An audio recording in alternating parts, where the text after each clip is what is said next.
Psalm 107. I spent a long time on verses 1 and the first part of verse 2. Give thanks to the Lord, for he is good. His love endures forever. It's a fact that's easy to lose track of when your life or my life gets complicated and messy. But the fact remains. He is good, and his love endures forever. Let the redeemed of the Lord tell their story. I talked about how every person has a story, and every Christian has a story to tell about God's goodness, his work in their life. But this was before Christ when the psalm was written, and the psalmist had in mind a different kind of story. It's related, but it's not the same. Let the redeemed of the Lord tell their story. Those he redeemed from the hand of the foe, those he gathered from the lands from east and west, from north and south. Meaning, everyone who God has redeemed from the hand of the foe. Israel was, and to some degree, well, actually to a large extent, today, still a very cloistered, I would get, and that's not the right word, but a closed society. There's only two kinds of people in the world in the perspective of Jews and Gentiles. If you're not a Jew, you're a Gentile. And if you're a Gentile, you're not a Jew. This psalm was not written to a broad audience. It was written to Jews. And so these people who were redeemed from the hand of the foe, these were the people who God had delivered from enemies. Israel had lots of enemies, as they do today. Most of the, well, virtually all of the Gentile world around them were their enemies, wanted them to be exterminated. And as they entered the promised land, God said, I want you to, and this is harsh, but this was God's design, and it was also how the world was. I want you to go in there and exterminate these pagan cultures and peoples. The standard line is because if they remained, they would be a constant problem for Israel. And that, that's actually, that's pretty much what God said. Okay. God delivered them from their foes. But, interestingly, Israelites, oh my gosh, I don't know if you can hear that, but we got F-16s going over the house. I love it when that happens. They're headed from Nellis, the Air Force Base, out to the bombing range where they, I love it because it sounds like freedom to me when they pass over. Okay. And that is a little bit, I know I'm reaching, but that kind of connects with this because here comes another one. We have F-16s and A-10s, the warthogs that fly. Okay. Israel was delivered by God from their foes, but they participated. They went to war. It wasn't like just sit back in your recliner and continue to enjoy your snacks and everything's going to be just hunky-dory. No. They had to engage. They had to participate in their own deliverance. I wonder if that's true of us. Well, now let's be realistic about Israel. There were times when God literally just delivered their enemies to them. That when he literally delivered them from their foes without their activity or involvement. Not very many, but there were those times. And in our lives, I think that's true. But as with the Israelites, I think there are a lot of times where we have to get involved. We have to participate in the process of God delivering us, redeeming us from the hand of our foes. What are your foes? Who are your foes? Well, for some of us, it could be actual people. Uh, in my life, I don't have any enemies and go, they're my enemy.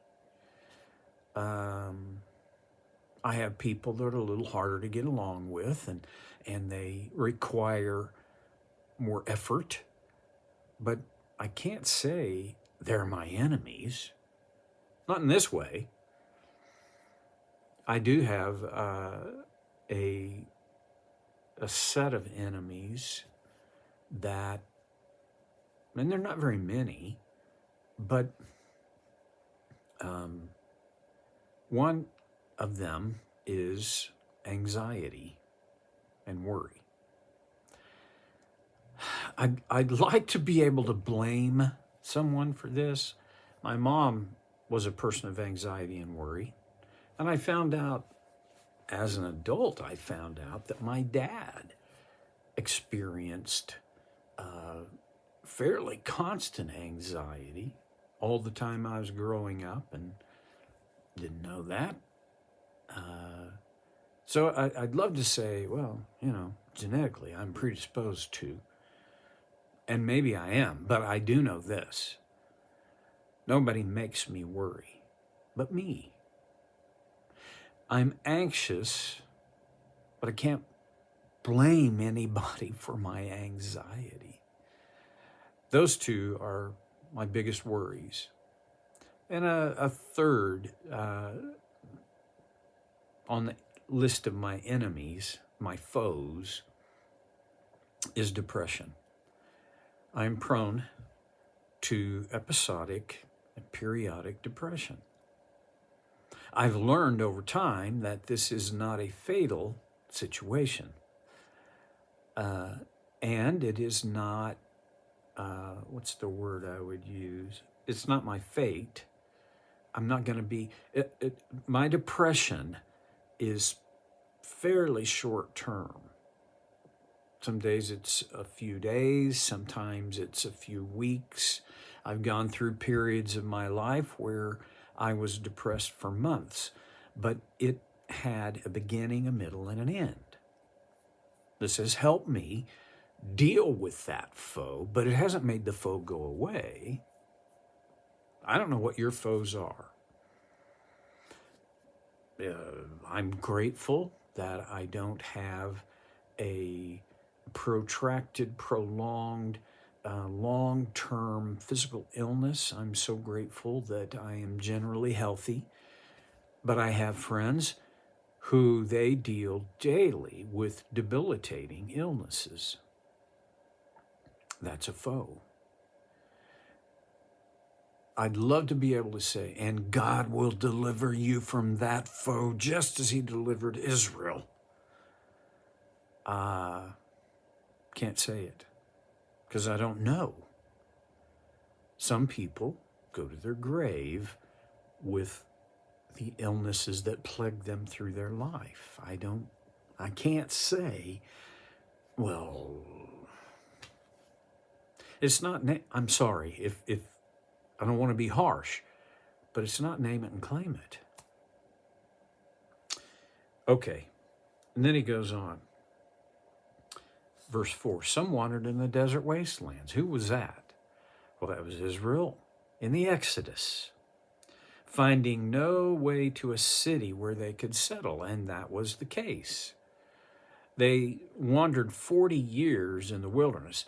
Although wandering in the wilderness is a little bit of a misnomer, because they didn't just wander around aimlessly. God led them for 40 years in the wilderness, and there was no city where they could settle. There was no place until at the close of the 40 years. Verse 5, it wasn't all happy. They were hungry and thirsty, and their lives ebbed away. I see that as a metaphor for some of us. Hungry and thirsty. Not so much the physical hunger and thirst as the emotional hunger and thirst. Their lives ebbed away. The ebbing away of a life is like the dimming of a light. It doesn't happen, boom. It's not that you just, when I died with my heart attack, there was almost an ebbing, but I died within an hour of when I think I had, maybe 2 hours of when I think I had my heart attack, or when it began. Wasn't much ebbing there. But when life ebbs away, it's like it goes away a little bit by a little bit by a little bit. Do you ever feel that emotionally? Do you ever sense that there's less of me today than there was yesterday?